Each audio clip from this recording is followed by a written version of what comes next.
What a guy. I'm a man on the street. What a guy. I'm loose on my feet. Stop. This is Iron Rebellion by Black Beach Studio.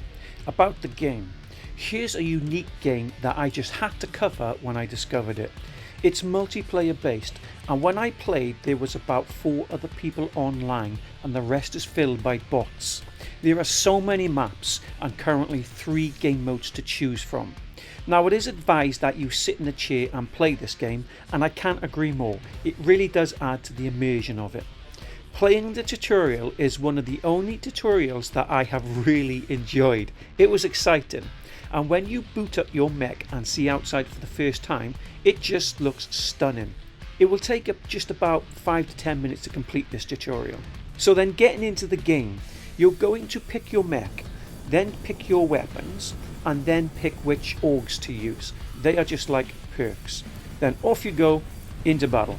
Game menus. The menus are good, can be a little overwhelming to start, maybe because there are menus at the home screen, then also attached to your left arm and also in the mech, but you will soon get used to them. You are first greeted with a menu at your home screen that offers play game, choose loadout, the tutorial and social media, where that offers the roadmap and their Discord.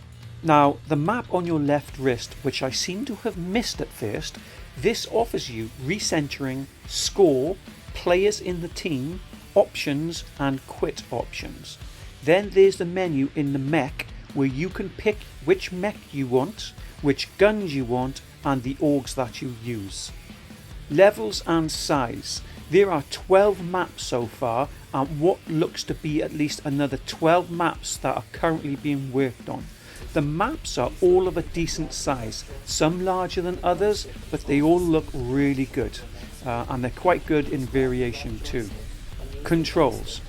Controls will take some time to get used to. Left stick is to move the mech, and then right controller to turn it. But where you keep the left arm still, you actually have to move your arm left and right to turn the mech. It's not as bad as it might sound. Then you use the right stick to select right or left weapon, or push up to select both weapons. Mechanics. Just about everything is great in this game, considering how much is in here. Everything looks fantastic. The mechs move great. There are so many switches inside that mech, and targeting, dodging, picking stuff up works great.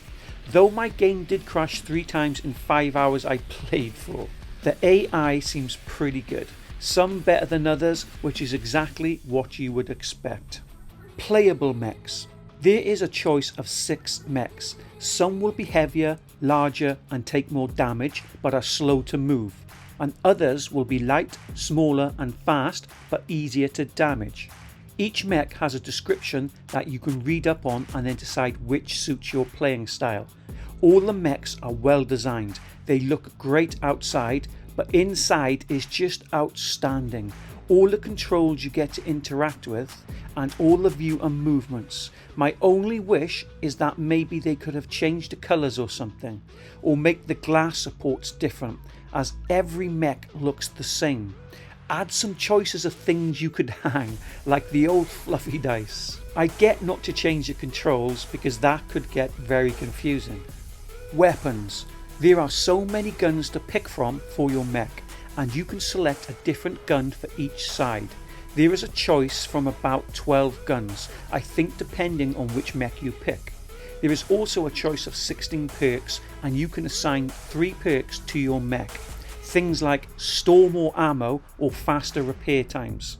When you are out in battle, you will use a lever that's positioned between your legs. Hey, easy target. You will use this lever to pick up ammo or repair boxes.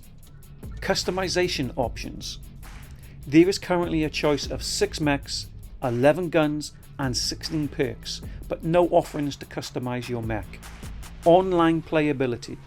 There are 4 modes to pick from: Data Breach, Conquest, Team Deathmatch and Uplink, which isn't available just yet. Data breach just involves running around the map and capturing control points. They pop up one at a time. As you capture them, your score goes up. The first team to reach a certain score wins. Then there's Conquest. It's just the standard capture A, B and C control points, and once captured your enemy's score will start going down from 400 points. First to 0 loses. Then there's Team Deathmatch. No explanation needed, I think, but just in case you have been living under a rock, it's the first team to kill as many of the opposite side's mechs to reach a certain score. Then you win. Now I will say, and it's a huge issue, that the comms volumes could do with being worked on. It was almost impossible for me to hear any of my teammates talking, and they all had the same complaint about the game too. I do like though how you have switches to select if you want to hear just your teammates or everyone, and then turn your mic on and off, and also mute or unmute everyone, all from the comfort of your mech's cockpit. My thoughts. Now every time you watch something in 2D you can just never get the real experience, and believe me when I say you have to experience this game in VR to really appreciate it. I think whilst there is a big choice of weapons, I'm not really sure of the stats of each gun, like if a certain gun is more effective against a certain mech. So it kind of seems pointless, all these guns, because you end up just choosing one or maybe two guns that you like and you stick to them. So it would be nice if the gun system was explained a bit better, or even if each mech has one or two special weapons unique to it only, and maybe also if it has some unique perks. I would also like to see some choices for colours of your mech, maybe camouflage designs, stickers, numbers, something where you can be uniquely identified out on the battlefield. This could be done in the way of collectibles, rewards for reaching so many kills, or reaching an amount of games played. Now, my biggest thing with this game is I really wish it had a campaign mode, because that would just bring it to a whole other level, especially if it could have the choice to be in a single player or a co-op mode. 12 levels to blast your way through, giving some sort of story, even adding aliens or creatures of some sort, instead of taking a chance on the whole game to see if it will get a better player base.